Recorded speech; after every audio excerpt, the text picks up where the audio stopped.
not your ass. You will not laugh. You will not cry. You will learn by the numbers. I will teach you. Now get up. Good evening, friends. It's Friday, which means it's time for another eccentric episode of Observations on Roads to Liberty, part of the Think Liberty Network. That's think-liberty.com for all of your libertarian podcasting needs. Think-liberty.com. Go there, subscribe to us, subscribe to one of our other podcasts. We're not the only one on there, but I think that we are the best. Tonight, we got the boys. They're back once again. We're going to be talking about the ammo shortage. We're going to be talking about record numbers of gun sales. We're going to be talking about all of the first-time gun buyers. We're going to be talking about shifting demographics in gun sales. We'll get into some politics. We'll get into the political landscape of all the crazy shit that's going on in the country right now. Without further ado, let's do further. We got Justin and Mark from TBL. Mark and Justin from TBL. How are we doing tonight, boys? Fucking wonderful. Fantastic. Awesome.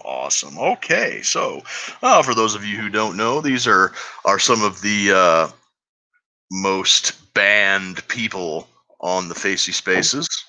They are the Redacted Boys. So let's just kick it off in the first thing that I mentioned there, as we were doing the intro there. Ammo shortage. It sucks. You know, for the longest time, everybody was saying to avoid ammo shortages, get common calibers, because common calibers are made in insane bulk. 223, 9mm, 40, 45, 308. You know, those are your big five in this country. And then to a lesser extent, 7.62 by 39, because the Russians just dumped that stuff on us by the trillions, it seems. But recently, 9mm and 223 especially have pretty much completely dried up. 9mm especially. 9mm especially. Yeah. When you can find it, the prices are nuts. My buddy Gary, who's commenting on there right now, he sent me a link that it was like almost $60 for a box of 50 on Cheaper Than Dirt, which they don't live up to that name at all. I mean, yeah, dude, that's cheaper than dirt. Let's be real. Like the biggest irony on the internet is that Cheaper Than Dirt is named Cheaper Than Dirt, and they own that domain name. Like, it's ridiculous. Yeah, absolutely. If you want. No, actually, dude, I bought some ammo today. I found some 223 for 42 cents brass. Okay. Yeah, I bought 1,000 rounds of it.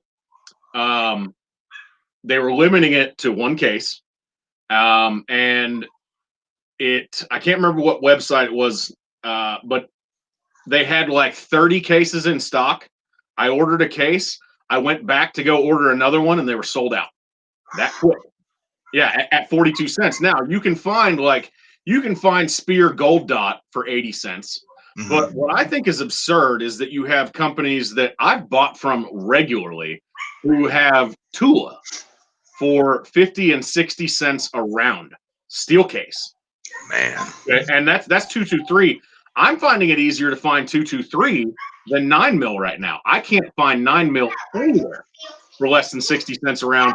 And I've seen places selling steel case for 60 cents a round. And I go back and look at it the next day, and it's sold out. People are buying it. Yeah, they're buying it. Yep. Well, and I paid a lot of attention to this, and I've got several friends that are FFLs, and I've watched a bunch of videos about it. And for those who don't know, here's some hard numbers for you. The commercial market for ammo in the U.S. since 2015 has been on average 8.1 billion rounds a year. Okay, and that's in your that's across all calibers. Okay, all calibers. And your commons are going to make up the bulk of that. Okay, your commons are going to make up probably 7 billion of that. According to, I think it was the vice president of operations for, I believe it was Remington, because Most people don't understand there are only 6 major companies that produce ammo on that scale in the world. Like PMC, based in Brazil, they're one of them. Fiocchi is another. You've got Winchester, Federal, the CCI, Spear, all that. And a lot of them, we see all these brands, but it's just like everything else. A lot of these brands are owned by big conglomerate companies. Okay, and so what all of these big wigs are saying right now about ammo is that their demand. Can you hear me? Their demand right now is at 10 times what it was in 2015. Okay? So that means they need 81 billion rounds of ammo, and they can't make it. Now, according to sources that are really in the know, every single factory in the world, major factory, has added a third shift, so they're running 24/7. But that only increases your production by 50%. Okay. Yep. And so you're looking at, we go from 8.1 to 12.15 billion. We need to get to 81 billion to make demand to keep prices where they were in January. It's not going to happen. And there are only 2 companies in the world that make the machines to operate on that large of a commercial scale. And it takes, like, at a bare minimum, if they're hauling ass, 6 months to get one of those lines built and running, like online. And it costs tens of millions of dollars because they have to, these companies have to build a building around it. They have to set the line up. And so a lot of these companies have said, look, we're thinking that this is going to even out within the next, we would hope 12 months, but probably 18 to 24 months. But a lot of people don't understand that the ammo market, the ammo business, it's actually a low margin business. Like big producers, they don't make a lot of money. They're talking, pennies on the dollar that they make here. And so they're looking long-term investment. Like, why am I going to spend, say it costs $20 million to build a building and build a new line and get the team and get it up and running, if in 18 months it's not paid off and ammo prices go back down to where they were because the demand tapers off. And so they've made the strategic decision to not invest in new lines. And everybody's like, well, these smaller ammo companies could step up. Dude, you add a machine to a smaller company and you're talking they can produce, 200,000 more rounds a month. Whereas you add one of the big machines to PMC and they can produce, 2 or 4 or 6 million more rounds a month. But when it comes down to it, that's still a drop in the bucket, dude. Like, that's a drop in the ocean compared to 81 billion rounds to catch up. And so they're just not going to do it. And oh, by the way, COVID has affected the entire world. And what they've said is they have a shortage of lead and they have a shortage of brass. True raw material. And a lot of people are like, well, a lot of your reloaders, because, being involved in the shooting community here locally, a lot of my friends reload, a lot of, my fellow coaches and stuff reload. And they're like, dude, I can't find primers. And I'm like, dude, there's a lead. And they're like, yeah, but that's projectiles. I'm like, no, dude, there is lead. And if I remember correctly, I think it's lead phosphate. That is one of the chemicals in primers that makes it go boom. There's a lead shortage right now because the mines got, they cut their staff back. There's not enough literal raw materials coming out of the ground to get it to the factories to get them to produce enough. That's why, like, I ordered, 500 rounds from Phoenix the other day, and I fully expect that it's going to take probably a month to get here because they're producing it, and they said, hey, we've got the stuff in to make enough. And they were only selling it in 250 round lots. And I bought 2 of them knowing that, hey, it's probably going to take a month, maybe 6 to 8 weeks. And I'm okay with that because I fully support the guys at Phoenix. They're down, and I love those dudes. And I'll wait on it because I use their stuff. I use their stuff every time I go shoot. And they make some great remanufactured 9mm. Some of the highest quality reman that I've ever used. And so I'll wait on it. It's worth it. And especially at the price they sell it at, it's worth it. But you're gonna wait. Seriously. Yeah, that's something that I talked with Sam Coper a couple of weeks back. He he was taking calls and taking live stream comments from his audience, and somebody was like, "What's the deal with the ammo shortage? And where is the narrow choke point? Where's the bottleneck on this?" And I said, it's always primers, because you said there's only like 6 big companies that make ammunition. Well, there's only like 2 or 3 that make primers that aren't like a state run.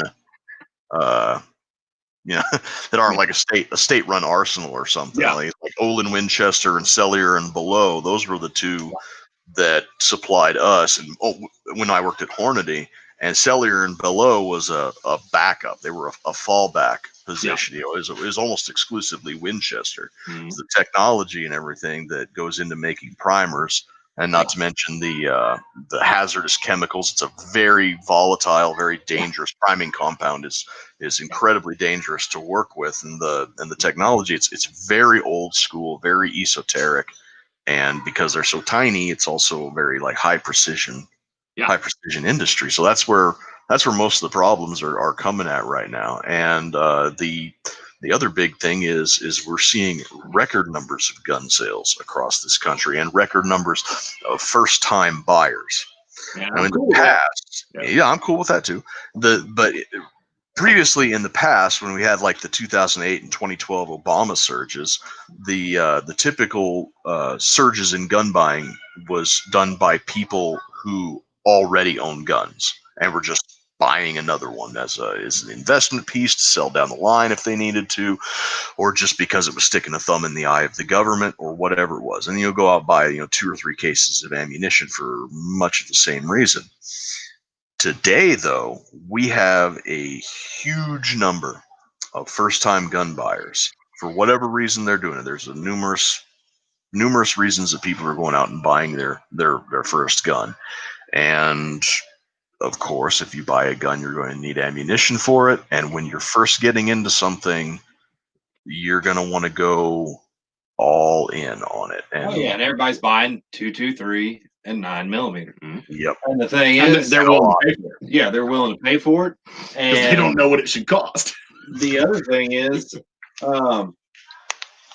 your first-time gun buyers, most of them are buying handguns. Yep. The majority of the people that are buying them for home and for self-defense reasons, and or for just defense reasons in general. And there's a subset out there of people who think that the police are hunting them for sport, and then there's another subset of people that think that those people are going to start retaliating against them because of they think it's. I'm putting all of this on the head of the media. Absolutely. This is all the media's fault, and everything that they've done to drum up this fear and hysteria in this country is completely on their heads. And then you got the guys in your gun groups for years that have been like, "Oh yeah, how many rounds do you need?" And then you got people chiming in, "Oh, 1,000 rounds of each caliber." Oh, we've run through that real quick, just training on the weekends. It's like, let's rethink what you said, because now we can't even fucking get it. Yeah. Yep. Well, and Justin has a point there. I think this is vibe checking a lot of your regular shooters, even your competitive shooters and your boomers, who are like, "Oh, you don't need more than 1,000, maybe 2,000 rounds of whatever it is that you're shooting." And it's like, okay, dude, that's fine for okay, there's a temporary shortage. Fucking hurricane hits somewhere or something and disrupts shipping lines, and we can't get enough, Fiocchi primers coming over, okay, that's one thing.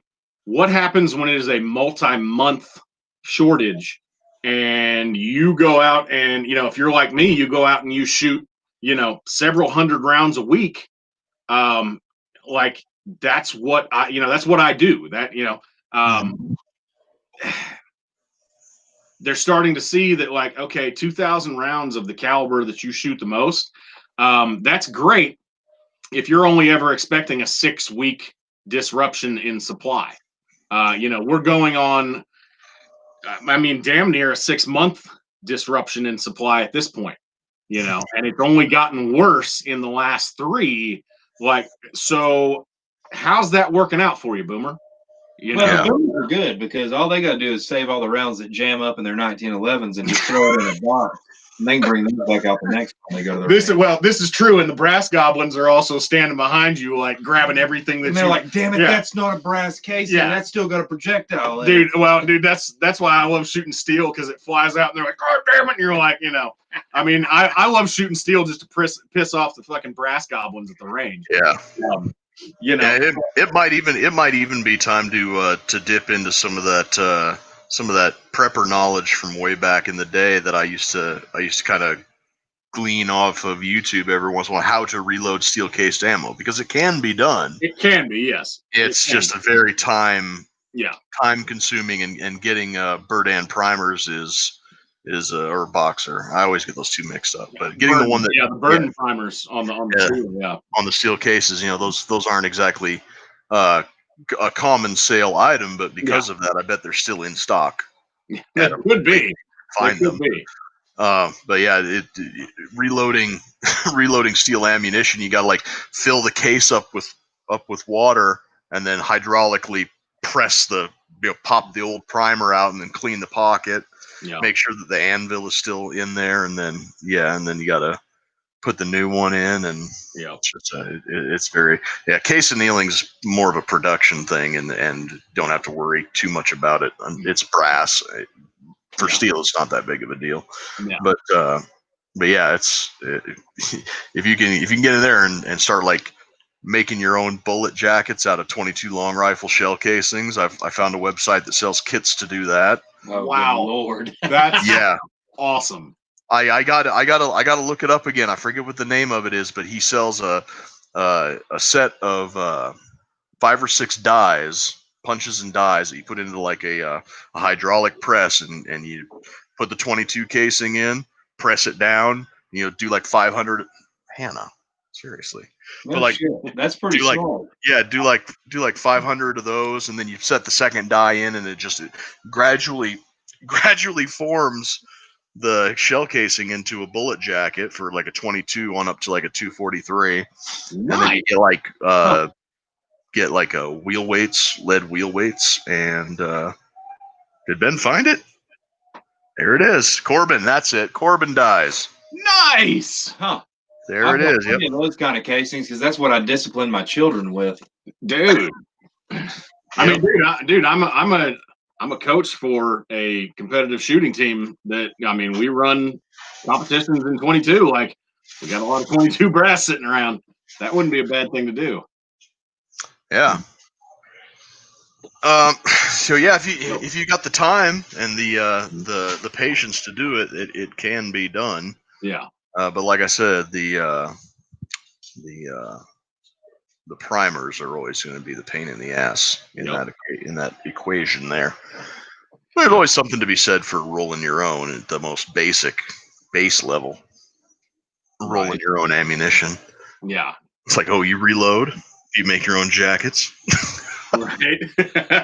Flex on the floors. Looks like, looks Flex like on the retail goblins. rolled into the chat. Yeah. Ah, there we go. So kind of backtracking there to this first time gun buyers and the I guess the shifting demographics of the Second Amendment. And for the longest time, the media and the left have been telling us that guns are an old white guy's thing or a white guy's thing. And now we're seeing that a ton of women are first-time buyers, tons of minorities are first-time buyers, and with that comes a great deal of security that the Second Amendment is going to be viewed in a more positive light, let's say, by all people.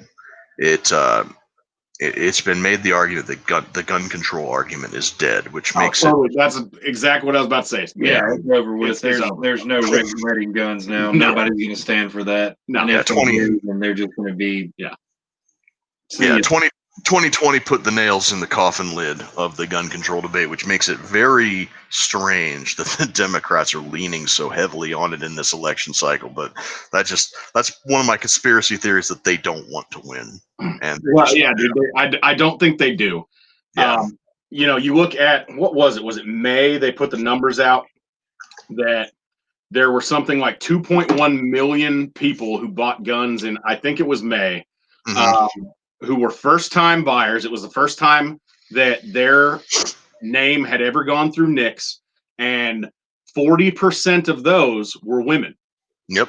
So 900,000 women bought guns for the first time ever in May. I mean, dude, yeah. And typically the gun control argument leaned on Democrat voters who are what? Women and minorities.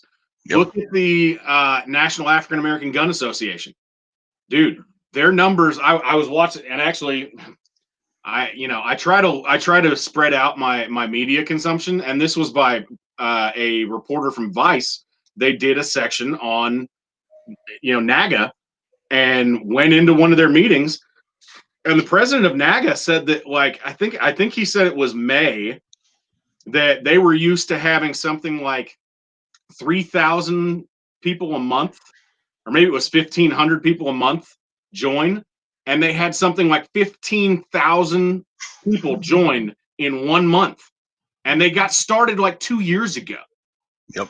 And their numbers have just skyrocketed, dude. Because here's the thing, and one of the things that you mentioned, the Democrats leaning on it, that's the establishment Democrat Party. Yeah. We can talk about this later when we get into talking about politics, but the establishment Democrat Party, as seen this week at the DNC, has told the progressive wing, the leftists, the hard left party, to fuck off. Totally. By picking Kamala Harris, they told them to fuck off. We don't want you. And the leftists are like, you chose Kamala Harris. Like, I mean, literally, one of their big things is, prison and judicial reform. Yep. Who are the two, if you could, I mean, when you say that they mean to lose, who are the two worst people that you could possibly put on a ticket to run to alienate the people who want criminal justice reform? Joe Biden, who offered the fucking tough on crime bill, and Kamala Harris, who literally kept low-level offenders in jail to use them as free labor to fight California wildfires. She literally instituted a check in the California Department of Corrections to use them as free labor to fight wildfires caused by absolutely inept environmental policies enacted by the Democrat Party in California. Like, you can't make this shit up, dude. You really can't. Right. Yeah, that's something that I was talking to my my buddy up in Wisconsin about today, when he was like, he said that it's only going to get worse when Trump wins. And I said, unless Biden pulls out a victory somehow out of his ass through, hook or by crook. And he said, I do not envision a world in which Biden wins this just because he's so unpopular. Harris is so unpopular. And I said, yeah, it's like, I think that the Democrats want to lose, because the idea of coming into the mess that they've created after 4 years of Orange Man bad, screeching in the street, yelling and burning down their own cities and everything, the expectation will be on them to clean that up. And to them, I think 4 more years of autistic screeching about Orange Man bad and the potential breakup of the United States to them, I think, is a more preferable solution. Well, and the whole thing is, I said the other day, 2016 election. Yeah. Whoever voted for Trump voted for Trump. Do you think at any point that these people that voted for Trump in the last election have said, oh, wow, the left is really appealing to me, I'm going to jump over there? Absolutely not. Do you think people on the left have said, oh wow, the right looks a whole lot more appealing right now. So if it was a close race, then that's not going to be so close this time. And Moderate and Democrats one are thing probably that really gonna- stands out to me, because when we were talking about new gun buyers, and you brought up minorities buying guns, if this was left or right, everything in the news right now, you don't hear minorities. That doesn't come out of their mouth. It's the blacks. They use the word black so much, and it's so annoying. It's like, why are we even putting this tag on people? Minorities is fine. That's even, I mean, they're Americans. Like, Yeah. quit using racial terms. Like, they use black over and over and over. And it's to the point that I'm just like, oh my God, I can't even listen to this anymore. Yeah, and that's the big thing that they're leaning on more so than any of their policy positions or anything. They're making this less about left and right. They're making it not about economics or class or anything. It's Black Lives Matter equals Biden, racist Confederate flag waving Ku Klux Klan equals Trump. And for all those other ones, the Hispanics and the Asians and whatever, they're just kind of like, are we picking sides, or did y'all just forget about us or something? right? We all eat fried chicken. Right.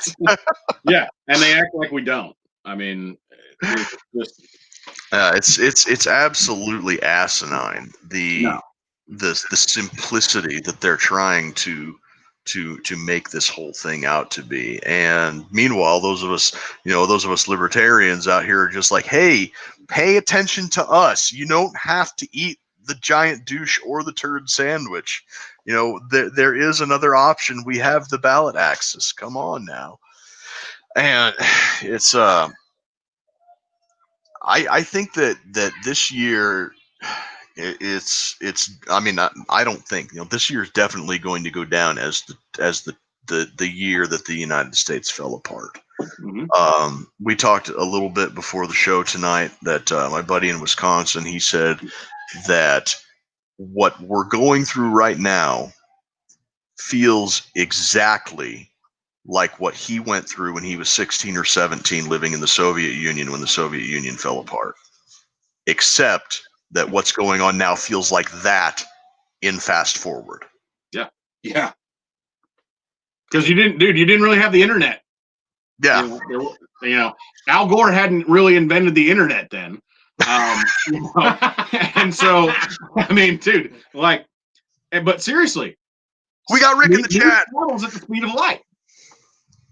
Oh, there we go. There's my boy. There's Rick. my boy right there. I ain't heard from Rick in a while. And Luke White. We Hey, got bro. Luke in there. Zebediah, or Zeb, I can't pronounce however he spells it. Right. But he's one of the local guys too. I just connected with him. He's got a really great thing going with a suicide prevention group here in here in Tennessee. Mhm. So Zeb, if you want to link that over there in the comments, put that in there, and if you put it up there, we'll shout it out there. But that's a great group he's got going, and he's doing some community stuff here. We're doing a cleanup on the Clinch River next week, and he's got some good stuff going with that. So he's just trying to bring awareness, and he's asking everybody to wear Hawaiian shirts when they come. I speaking of the Hawaiian shirt thing, I am part of another chat group, and a guy in the UK says that for the few shooting competitions that they actually have over there, and they have some a fairly tight knit shooting community in the UK, Hawaiian shirts are banned. Nobody gets to wear a Hawaiian shirt at a shooting contest in the UK. Oh, You know what? boy. I'm going to take a small bit of credit for that. Not going to lie. We'll take a small bit of credit for that. Oi, mate, you got your hibiscus license? Right? You got a license for that Hawaiian shirt there, mate? Yep, there you go. So yeah, it's going international. I mean, but you know what, dude? That's the thing. It is. And I think that's honestly, Justin and I were talking about the other day, there's still a bunch of smear pieces coming out. So many. Yeah, so many. But, when we look at it, every time they ratchet shit up like that, every time they zuck a bunch of pages, I mean, dude, they zucked all of the Idaho 3%ers. They zucked, So like a couple of like congressional candidates who Yep. were associated with it. Eric Parker got zucked, and all of the admins for Idaho 3%ers who like, dude, like they are the explicitly call out racists and all that. They don't have anything to do with it. They're not the the alt-right white supremacists, but they still got zucked. Yeah. And dude, the censorship has been ratcheted up so high. And we were talking about it before the show. Dude, I've been off of social media other than, some little jaunts on MeWe for 2 months now. And I'm not going to lie, man. As I told you then, my life has been like, dude, my Zen has just reached a new level. Like there's so much more peace in my life since I'm not, of course, running TBL when we had, 40,000 followers and, 13,000 followers on Instagram, and we were getting shouted out by, some of these smaller but mid-sized companies, and networking with a bunch of those guys and professional shooters and shit. Like, we felt big time. Yeah. Maybe it wasn't really big time, but it really felt like it to us. Dude, my life is so much less chaotic not being involved in that rat race of social media. And I'm not gonna lie, I've really enjoyed my life the last 2 months. Not to say that I didn't enjoy the heyday of TBL from November of 2019 until June of 2020, when it was like, I mean, shit, dude, my face was getting plastered on fucking reports that were getting sent to the Pentagon as like, oh, these guys are, dangerous extremists. And it's like, no, we're not. We just want to be left alone. Like, and now they've taken this, hardcore libertarian is what they're saying, air quotes, extremist libertarian. Like, I almost want to be like, there's nothing extreme about a libertarian worldview. Leave everybody the fuck alone. How is that fucking extreme? I don't understand it. Yeah. Like the news articles coming out, they're like, they are just like, their heads are exploding because we were white supremacists, we were this, we were that. And now that they were pushing that narrative and they're pushing their narrative on the left side and they want to put this out there. And then all of a sudden there's big igloos in the background and they're like, we can't put this out because we are totally going against the narrative we put out. And then you got some that are like, oh, well, there's still a group of white supremacists, but some of them are supporting this. But nobody can put it out there now because they're like, oh my God, we are so going against what we said a month ago. Yeah, and even the big publications are having to like make retractions and say, well, not all of them are white supremacists. It's like, dude, very few of them are white supremacists, period. Most of them are just, we don't care what color you are, just leave everybody the fuck alone. And but it doesn't fit their narrative. Right. I'm glad that you brought that up. I have seen in the few articles that we've been posting up in the group chat that we have, Justin, you're part of the Liberty United one, is I have noticed a tone and a narrative shift in these articles. They're still smear pieces. They're still trying to make us out to be the bad guys and hyper violent. They always use, the 3 shitheads in Las Vegas and the 1 shithead in Oakland. It's just like they use the Charlottesville thing to make the alt-right out to be these, like, you had one guy kill one person and it like smears an entire thing as a bunch of violent extremists. And it's the same thing. People have died because of these fucking protests that have gone on since May. But you're not painting all of Black Lives Matter with that brush. Right. Which, okay, I think is fair. But why do we get painted because of 4 fucking shitheads who we explicitly call out and say, and dude, I read one just the other day from Middlebury. It's, Middlebury College or some shit that was like, oh, there's this accelerationist branch. We call them out and we're like, fuck you guys. This is not what we stand for. And yet they still want to paint us with the same brush, but they won't do it with BLM. Yeah. Right. And that's what I was moving into. The narrative originally was these guys are white supremacists and whatnot, but when boys started showing up at these protests and putting themselves between protesters and cops and rioters and businesses, that narrative fell apart. and they can't use that anymore. So now the narrative shift in these articles is, well, the majority of them denounce white supremacy. There is a few that still see the upcoming Civil War as being a race war, but the majority of the Boogaloo pages and groups denounce them and want to separate themselves from as far. And that's a modicum of journalistic integrity that I was not. Yeah, finally, that I was not willing to see that they had done. But the same words keep popping up: extremists and accelerationists. And I was sitting at my machine yesterday watching my lathe turn, and I think I encapsulated exactly the rebuttal to this argument. Okay, so to call us accelerationists is completely disingenuous, because, and to call us anti-government even is incorrect, because almost every single bug boy to a T is a constitutionalist. So in a way, we're kind of pro-government, just not the government as it is right now.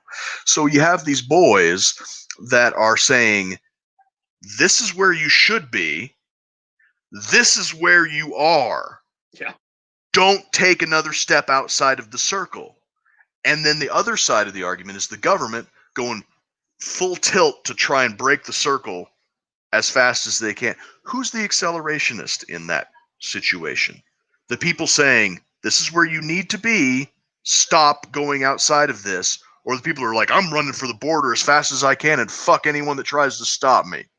Well, the problem is this grew so fast. Yeah. Yeah. We are the original Boog. Yeah, I don't mean yeah. that as in I've got the tattoo on my Yeah. thigh, but I mean our thought process is the original Boog. Yeah. We are not white supremacists. We are not black supremacists. We are the original Boog. And if everybody would go back and look at what this was founded on, that's what we still stand for. I don't agree with what's going on. I've thought about backing out of the movement because of what's going on. There's been a lot of younger guys come in. I don't mean anything towards them, but people that are new to this are seeing what's going on now, and they are basing the Boog on that. And that's not what it is. We're going back to 1775, motherfuckers. This is not 2020. Yeah. Right. And that's the thing, is he and I have had long conversations about, like, what do we stand for? And it is the smaller government, the small government. That's what we want. The Boog boys, as you said, we are constitutionalists. Well, what was the Constitution written for? To form a fucking government. Yep. It was to form a government that protected the rights of the individual, that was not perfect in the beginning and is still working towards a better united America. But you have an entire group, that just wants to tear it all down, and they want to see the government take control of everything to make it better for everyone. And the problem is that's not how it works. It doesn't make it better for everyone. And so, I've told Justin, and I think, we're pretty much on the same page. I've gone back to a lot of my, just straight up anti-commie roots. Fuck commies, and fuck, because commies are the ultimate statists. Fuck statists, fuck commies, fuck ethno-nationalists. You can't have freedom and have a huge government that gives everything to everyone or controls everything. They're not compatible. And you cannot have freedom and ultimate security at the same time, which requires, as we've talked about on previous podcasts multiple times, that requires taking a little bit of responsibility for yourself. And so it leads back to our original point here about new gun buyers. People are starting to say, holy shit, look what's happening in Portland. Look what's happening in Seattle. Look what's happened in Chicago and New York. And they're saying, when the police in Seattle have people on hold for 60 to 90 minutes, when people in, there's one story that made the rounds in Chicago. I believe it was Chicago, where someone called in about a fight in their apartment building, and the dispatcher said, "The city is under attack. What do you expect us to do?" Like, the dispatcher said this, and people are starting to say, "Oh shit, maybe the government can't provide for my ultimate security. I can't have a nanny with a gun standing next to me all the time to make sure I'm completely safe and wrap me in bubble wrap." Like, life doesn't work that way. And so you have people who are saying, you know what, I'm responsible for the safety of myself and my family. And they're going out and buying guns, which takes us to, we have a lot of new gun owners in this country. Yeah, who are you going to A call? lot. The damn McCloskeys. Right? You're going to call the McCloskeys. And please, God, don't do what the McCloskeys did. Jesus Christ, don't point a gun at people and have your finger on the trigger unless you are willing to destroy a life. It was prop. It was a prop. I know it was, but the people who they were pointing at didn't know that, and they sure as shit weren't acting like that. Like, dude, these new gun owners. If there are any new gun owners that see this, please, God, get training. I on Sunday, I'm taking a group of 3 people out for a private training session. I do this often. I'm a coach for a youth shooting team. This is what we do. Please, God, get training. Yep. Because I'm going to wax a little philosophical and maybe even emotional here, but man, there is a really, really heavy responsibility that comes with owning and using a tool that can end a life. And if that trigger gets pulled, it doesn't care what it's pointed at, and it doesn't care. It doesn't care where that bullet goes. It's going in one direction, and that's the direction you pointed it. Please, God, get some training. Know how to use it. I love that meme. Please get some fucking training. Know what you're doing. Be safe, because that is, man, you're talking about the ultimate responsibility. You're talking about having the decision between life and death there. These are tools. But these tools end lives if they're not used properly, or if they're used properly in the right situation. It is imperative that these people get proficient with their firearms. There's a lot of people who have never held a gun before in their lives. I mean, I'll speak to that. I mean, my dad even hunted all his life, taught me how to shoot a gun. I do not feel comfortable going out shooting with him in a large round count scenario where we're firing multiple times. He has no trigger discipline. He's used to having a gun up in a tree stand and sitting it there till he's ready to pull the trigger. Carrying a gun around, he's a cowboy. He wants to keep his finger on the trigger. And he's 70 years old, and there's no change in the way he does anything without training. Not that he's not safe with a firearm, but he's not safe with a firearm because he's got his finger on the damn trigger. Yep. Booger hook off the bang switch, boy. Yeah, some people have to unlearn some bad old habits, and a lot of these new gun owners are Rick said post feet. Yeah, post feet. There we go. A lot of these new gun owners, you were talking about the ones that were wanting to take personal responsibility for their own safety, and those are the sorts of people that I welcome to the Second Amendment community. I say, come in, willing to learn. There are plenty of people that are more than happy to teach you, a lot of them for free in their own backyards. Yeah. But on the other side of the coin, and this is, again, the media and their shitty narratives, is the people who are coming in because the black people who are coming in because they are convinced that the cops in particular are hunting them for sport. And they have absolutely zero previous firearms experience. They have no training, and they are not only wanting to get a gun to protect themselves from this, police death squad that they think that the media is convinced them is coming, but they also are doing things like the NFAC did in Louisville and Stone Mountain, Georgia, where they go out into a crowd. Yeah, passing out from heat exhaustion with your finger on the trigger and letting loose with a 12 gauge and injuring 3 people. That's the sort of thing, the sort of the panic buy combined with the desire and the need for social activism is unfortunately going to lead to more and more instances like what happened with NFAC. And hey, do not disparage Boint. It indeed happened. Muzzle discipline is key. Dude. Right. I'm the ND king, but I have muzzle discipline. Right. I ND downrange. And there's Also, the really, really light triggers too.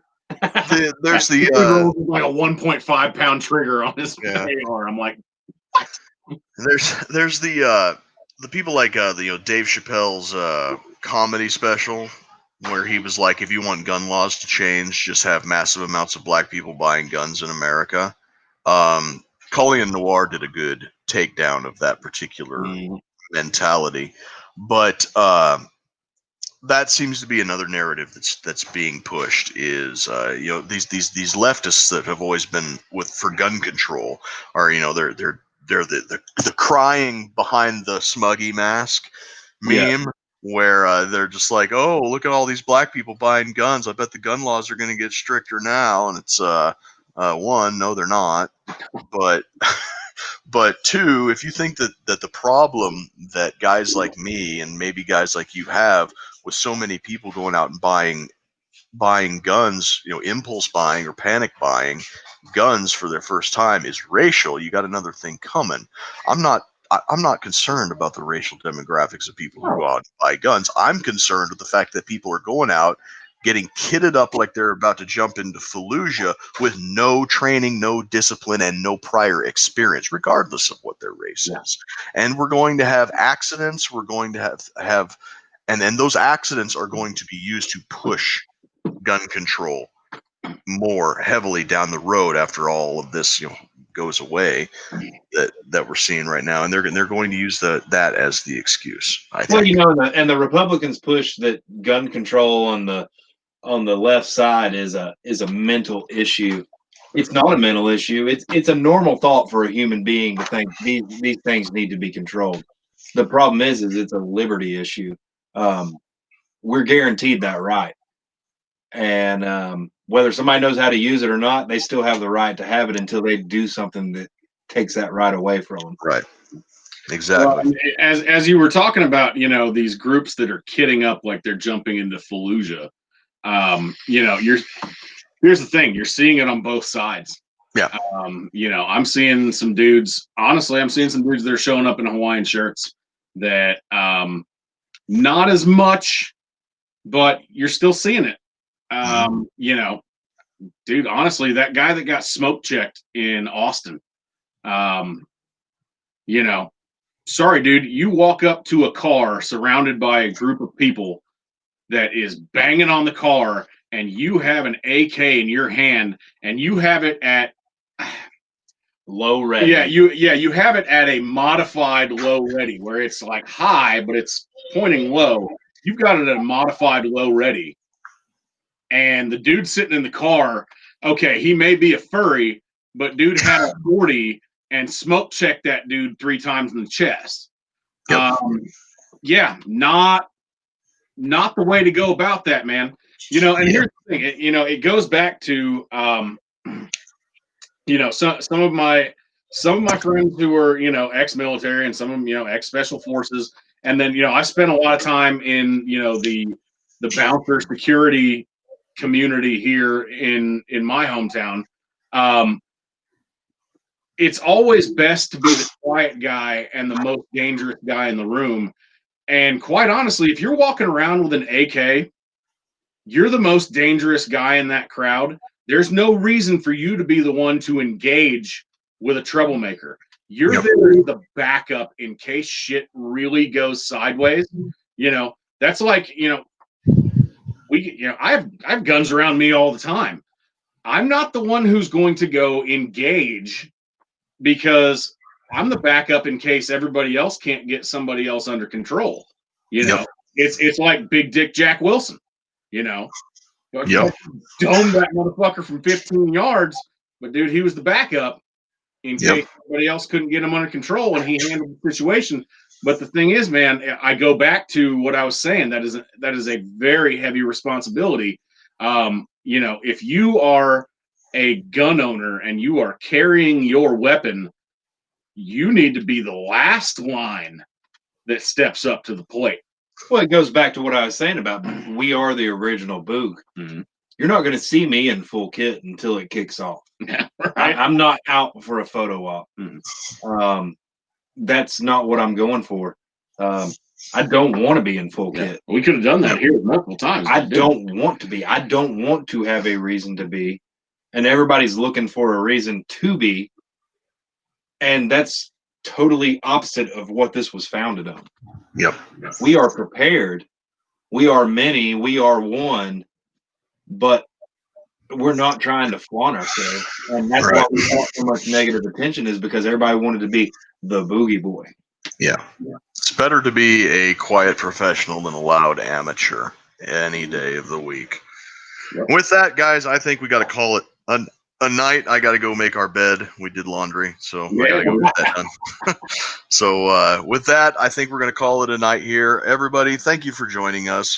Tonight we had Mark and Justin from TBL, the Redacted Boys, some of the most banned men on the Facey Spaces. I think you guys are creeping up on Alex Jones for how hated you are in the big tech arenas. But yeah, you guys have a new domain name, tbl.ind. Dash, TBL-IND.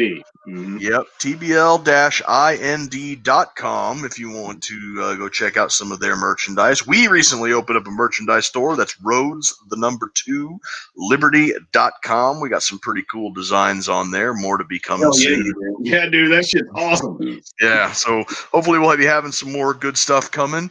Think-Liberty.com is the parent website for all of our podcasts and everything. So go check them out there. We're also on just about every single podcasting app out there. I think that we're on every single one. So go ahead and look up Roads to Liberty on the Think Liberty Network on those. So for me, for Mark, Justin, Token, and producer Ben, everybody, take it easy and hang loose. Bring McAfee back.